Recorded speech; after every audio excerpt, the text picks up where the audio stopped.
Hi guys! Today we are going to answer a question we get asked a lot. Can you have a cat if you live in a small apartment?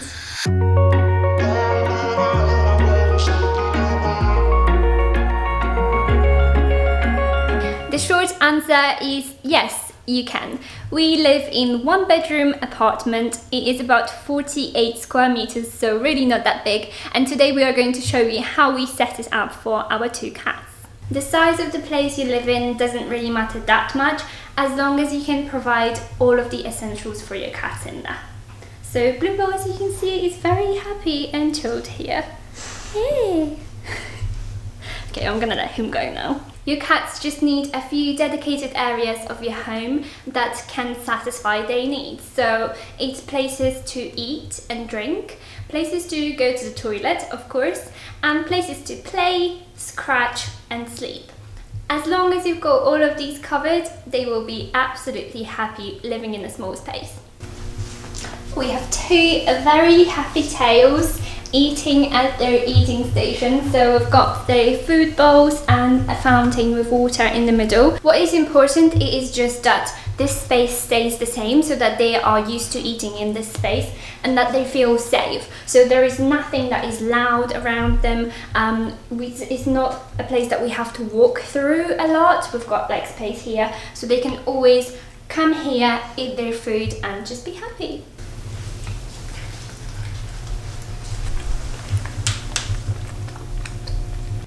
Of course, cats love scratching, and to prevent them from scratching on your furniture, you need to get some scratchers. There is lots and lots of different options for cardboard scratchers on the market, and we have quite a few around the house.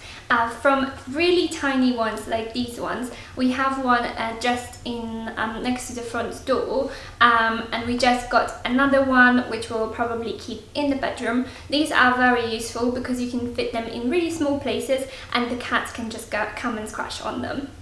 We also have a couple of like flatter ones. Again, sometimes we have one in the bedroom. Sometimes we put one on the desk when we're working so the cats can work with us. That way you can keep them with you and they will be happy and hopefully not walk over your laptop. Hey! So these scratchers really don't take up much space, but make it a little bit more interesting for your cats, especially if you have a few around the house and they're not something very noticeable in terms of the look of your apartment, but definitely help the cats to keep them entertained and provide sleeping places as well. Also, by the desk where we spend a lot of time, we've got our biggest scratcher, this one here. It's from a brand called 𝚘𝚘𝚊𝚕𝚕, and this scratcher is amazing. It's really great quality and the cats love to play on it. So one on top, one inside. They do sleep on it a lot as well. They have a view of the whole living room from here. So also think about the placement of your scratchers. This one is definitely a hotspot in the apartment. She's already checking this out. Yeah. Often when I sit by the desk, Pixie just comes and sits on the scratcher because she knows that it's within reach of my hand, so I can just pet her when I'm when I'm doing something. Apart from the horizontal scratchers, you also have to have a vertical scratching post. So here is our cat tree. And as you can see, it's not the smallest one, but you of course don't have to have one as big, or you can have a bigger one if you want to. But even in a small apartment, I would say that you do have to find a space for one. It is essential for cats to be able to have both horizontal and vertical scratching places, and also just stretch themselves out on the scratching post. They do love it, and this also provides them with more sleeping places as well. If you decide to save on space with just the horizontal scratchers, you will regret it because your furniture most likely will suffer. So we dedicated this corner of our living room to the cat tree and the litter box, which I will talk a little bit more about in a second. But this cat tree is really amazing, and as you can see, it really blends in with the style of our apartment in terms of colour scheme as well. So there is a lot of options, and if you think a little bit about that and about the design of the things that you're getting, they will make it a little bit easier for you to give up this space and make it a dedicated cat corner, because it won't have a huge impact on your apartment look. Now, going back to the litter box, I know that some people have one in the bathroom, but our bathroom is pretty small because it's a small apartment, so we couldn't really fit one big enough for 2 cats, and you can't really see it here because it's pretty much hidden behind the sofa. So we've got our jumbo catted litter box. It is hooded, so you can put the lid down, cover it completely, and before you ask if it smells, no, it doesn't. Our cats are on a raw diet, so their poop is pretty dry and doesn't have much smell to it, and together with the hooded litter box, it really doesn't have any smell, so we can definitely keep it here with no issues at all. And I'm quite happy with where it's located. It's pretty convenient because this corner of the room would not be used anyway. You can of course use furniture to cover your litter box as well. You could put a little wooden cupboard around here, and that way you would cover it completely, which is a great thing to do. You can then also put something on top. And yeah, I just don't think that you have to have a litter box in the bathroom. You can have it in other areas of your home. One extra thing I would like to mention is you have to choose the right litter. It will have an impact on the smell, so the smell of ammonia in cat's pee, and also tracking. If you put litter box in living room, you really don't want much tracking because that will make your living room quite messy. We use the pea husk litter at the moment, which is very similar to tofu cat litter, and that works amazing. Now, cat toys, of course you will need some, and you don't have to have them all around the home. Unless you have kittens, then they will play all the time, so you will be finding toys everywhere. But we try to keep them quite tidy, and we have this really cute basket. It's personalized with our cat's names, so one side says Pixie, the other side says Bluebell. It's so cute, and it fits pretty much all of their toys, so it's very handy to just keep things tidy and just throw everything in the basket. We did use these boxes under the coffee table before. So these boxes are great if you want your cat's toys to be completely out of the view. You can just hide them in boxes like this, or we have this unit behind here, which I know this is very popular, like IKEA unit with these baskets as well. So you can hide them and make them look quite nice and tidy, but also very accessible. Also, Bluebell knows how to take toys out of this basket, so if he wants to play, sometimes he will just take something out and start playing, and that's how we know that this is playtime. And he found another thing that I've got here. So smoothly moving on, there is of course some other toys that we have, not just little ones. So for example, this is a cat tunnel, and it is foldable, so you can easily fold it up and just put it in a wardrobe and then just get it out when your cats want to play.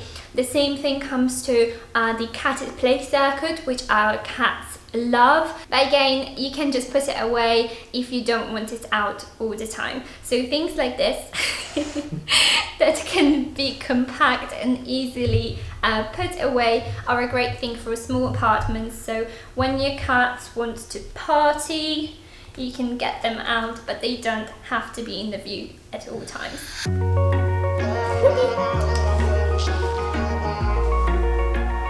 It's like magic to him.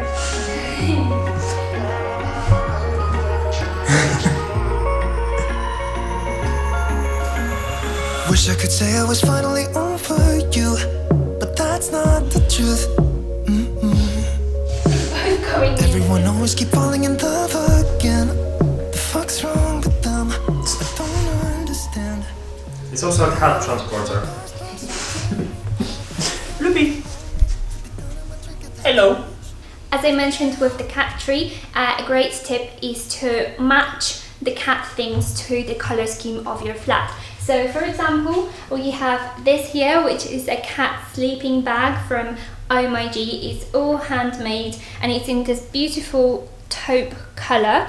And basically your cat can go inside and sleep. It's so cute, but also we can just throw it on the sofa and it looks almost like a cushion.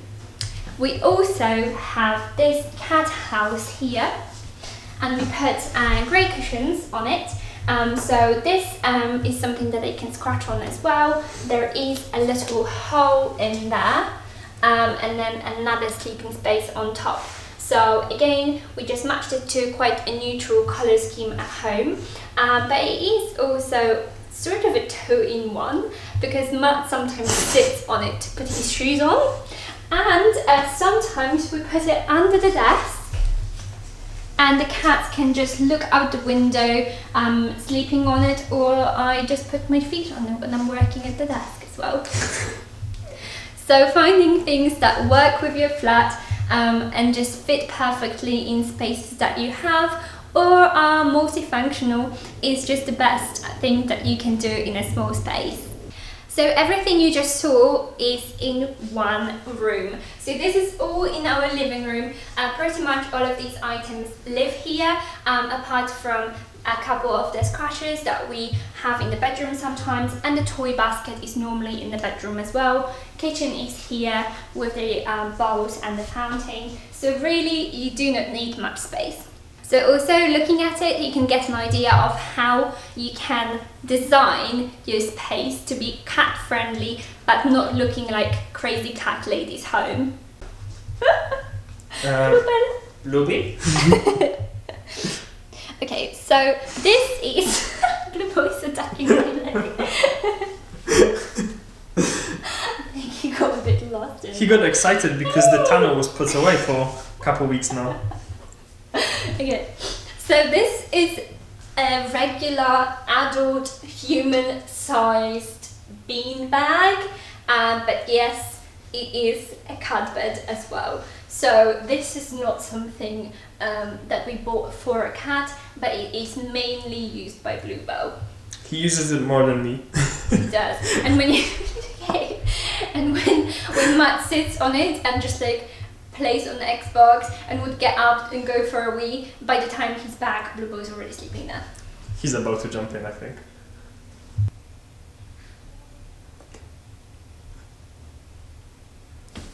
That was so bad, Bluebell. I thought he was going to jump in. Okay. So we are quite lucky because we have a little bit of outside space as well. We've got quite a large balcony. You can't really see very well now because it's dark. But we cat-proofed it so our cats can enjoy a little bit of outside space and fresh air as well. Of course, it's not a necessity, but it is nice for us as well to be able to go out. And our cats are indoor cats, so they don't go out on their own. So especially because of this, it is nice to have it cat-proofed. Because we can just open it and don't worry about cats escaping. This guy is a master. He's been testing the net for quite some time. We had to make several improvements Yeah. because he kept finding a way to stick a paw or half of his head, or once he fell out. We live on ground floor though, so it was all fine. He was really confused as to what just happened, but the net has survived. It's done really, really well. Yeah, and he climbs on the net as well, but the net is actually fine. A lot of the time people are concerned with the space in terms of the space for cats to run around, and honestly they can have energy bursts and run around like crazy, but they really don't need much space because they will do it for like 2 or 3 minutes and be so exhausted that they will just flop on the floor and fall asleep. By all means, I am not saying you should confine your cats to a tighter space, but if you are getting a kitten that can get used to living in a small space from being little, that's definitely not an issue. So I hope this video answered that question very well for you. You can definitely have cats in a small apartment. As you can see, we managed to make it work with 2 ragdolls and they are very, very happy living here. Are you happy? But why didn't I stay when I had the chance? Maybe it will pass by, someone save me for a pass out. I'm too lonely.